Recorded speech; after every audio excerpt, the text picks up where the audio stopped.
Hi friends, good morning. చూడండి, చెట్టు different ఉంది. ఇట్లయితాయి ఆకులు, ఇలా స్టార్ట్ అవుతున్నాయి, ఇట్లా తయారవుతాయి చెట్టు ఆకులు. చూడండి, నాకు డిఫరెంట్ అనిపించింది. ఈ చెట్టును ఏమంటారు కామెంట్ చేయండి.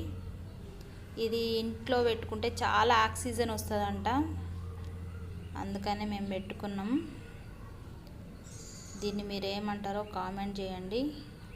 నాకు తెలుసు, మీరేమంటారో కామెంట్ చేయండి. నాకు డిఫరెంట్ అనిపించింది, అందుకనే తీశాను.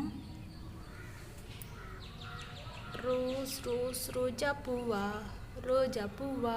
భయపడకండి.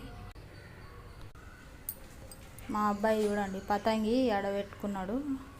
అది తీసి పడేసినాక నా పని అయిపోయినట్టే ఆ రోజు. అందుకని వాడు అట్లనే పెట్టిండు, అట్లనే ఉంది చూడండి.